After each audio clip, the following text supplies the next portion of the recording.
오늘 0시 기준 국내 발생 환자는 382명이며 해외 유입 환자는 24명입니다. 어제 4분의 환자분이 돌아가셨습니다. 삼가 고인의 명복을 빌고 유가족분들에게도 심심한 위로의 말씀을 전해드립니다. 사회적 거리두기의 조정 방안에 대해 설명하겠습니다. 2월 20일부터 2월 26일까지 지난 일주일간 하루 평균 국내 환자 수는 374명입니다. 이는 직전 한 주간의 환자 수였던 445명보다 16% 감소한 수치입니다.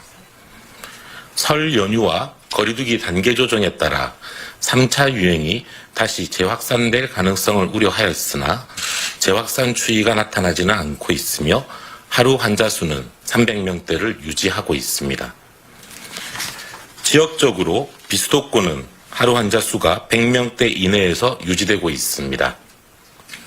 그러나 전체 환자의 약 75%가 발생하고 있는 수도권의 경우 200명대 후반의 많은 환자가 발생하고 있어 위험성이 높은 상황입니다. 정부는 거리두기 단계 조정과 관련하여 관계 부처, 지자체, 여러 전문가들의 의견을 광범위하게 수렴하였습니다.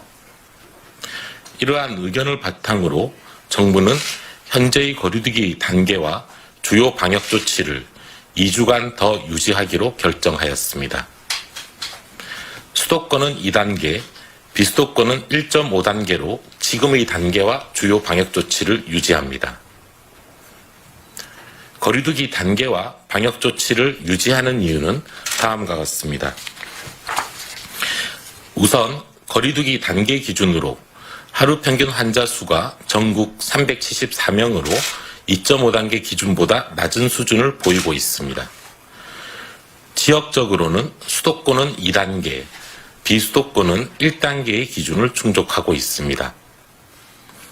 다만 여전히 300~400명의 환자가 매일 발생하고 있어 조금만 방역 강도를 완화시켜서 긴장도가 이완될 경우 유행이 다시 커질 위험성도 상존합니다. 이와 함께 오늘부터 시작한 예방접종을 안정적으로 시행하기 위해 방역조치 완화는 신중할 필요성이 있습니다. 집단 면역을 효과적으로 형성하기 위해서는 예방접종을 차질 없이 시행해야 하며 유행이 확산되면 방역 역량이 분산되어 차질이 발생할 가능성이 커집니다. 또한 사회적 거리두기 체계의 개편을 준비하는 과정에서 충분한 의견 수렴과 논의를 거치기 위해서 상황을 보다 안정적으로 유지할 필요성도 있습니다. 기존의 거리두기 단계가 14일까지 유지되므로 교육부와 시도교육청의 지침에 따라 초, 중, 고교와 유치원의 개학은 기존의 학사 일정대로 진행합니다. 개인 간의 모임 등을 통한 전파를 최소화하기 위하여 5인 이상 사적 모임 금지도 종전과 동일하게 유지됩니다.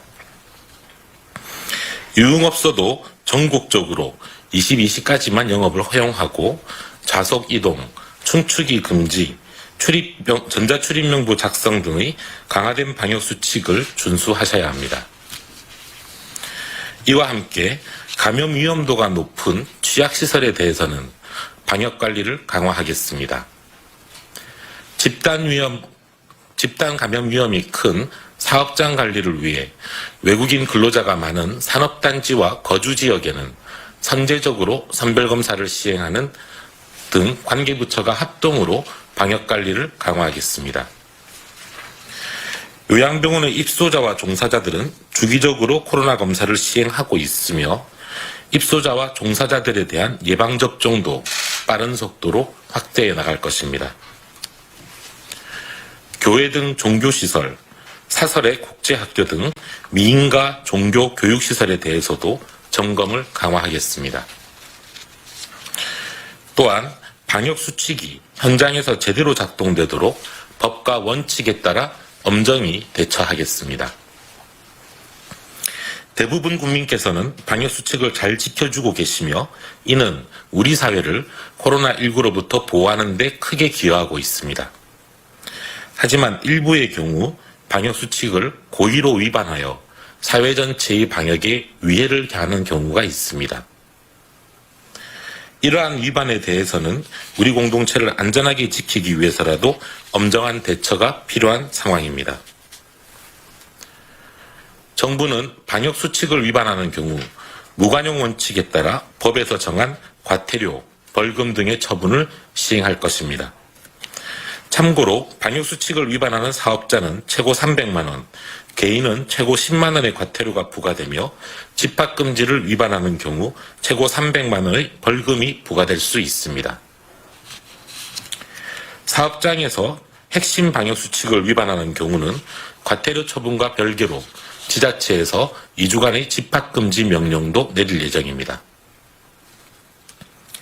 방역수칙 위반으로 행정처분을 받은 경우 재난지원금, 생활지원비 등 경제적 지원 시에도 불이익을 받게 될 것입니다.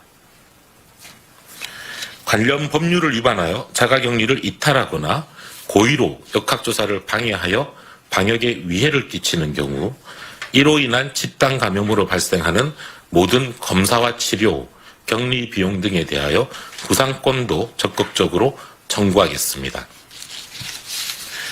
정부는 이를 위해 관련 부처와 지자체가 참여하는 코로나19 구상권 협의체를 운영하고 있으며 정부 법무공단에 구상권 관련 소송을 지원하는 전담팀을 신설하여 운영하고 있습니다. 이 같은 조치는 높은 시민의식과 책임감을 바탕으로 협조해주고 계시는 대다수의 국민들과 사업장을 보호하고 지속가능한 방역체계를 유지하기 위한 것입니다. 국민 여러분의 이해와 협조를 부탁드립니다. 오늘부터 전국에서 코로나19 백신 접종을 시행합니다. 일상을 회복하기 위한 역사적인 첫걸음을 내디딘 것으로서 앞으로 11월까지 희망의 대장정이 시작됩니다.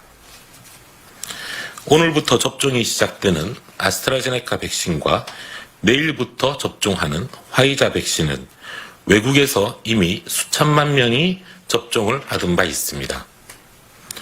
이 과정에서 안전성에 문제가 없고 효과성도 입증되는 여러 자료와 경험들이 축적되고 있습니다. 국민 여러분께서는 이러한 상황을 감안하여 방역당국이 설명하는 백신의 안전성과 효능을 신뢰하고 예방접종을 적극적으로 받아주시기를 당부드리겠습니다. 또한 예방접종이 시작하더라도 이로 인한 유행 차단 효과를 기대하기까지는 상당 기간 시간이 필요합니다. 해외의 사례들을 보면 예방접종을 시작하면서 코로나 바이러스에 대한 경계심이 풀어져 환자 수가 증가하는 것으로 의심되는 사례들이 여럿 나타나고 있습니다. 봄이 다가오면서 이동량이 늘어나고 있는 점도 걱정되는 부분입니다. 지난 23일 화요일 전국의 이동량은 그 전주 화요일보다 5.9% 증가한 3,133만 건이었습니다. 국민 여러분께서는 예방접종이 시작되더라도 사회적 거리두기와 방역수칙을 철저히 지켜주시어 코로나19 확산세가 안정적으로 억제될 수 있도록 함께 노력해 주시기 바랍니다.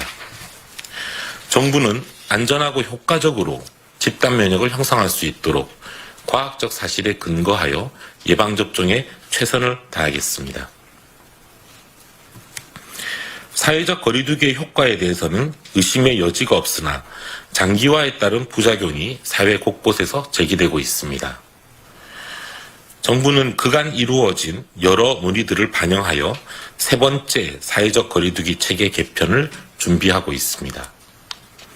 우리 사회의 다양한 의견을 한층 더 경청하기 위해 다음 주에는 초안을 공개하고 의견을 수렴할 예정입니다.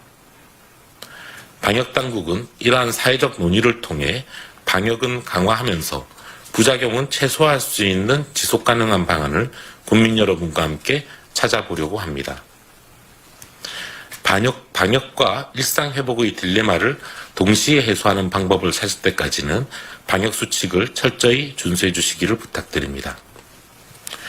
정부는 국민 여러분께서 소중한 일상을 되찾을 수 있도록 모든 부처와 지자체가 합심하여 최선의 노력을 다하겠습니다.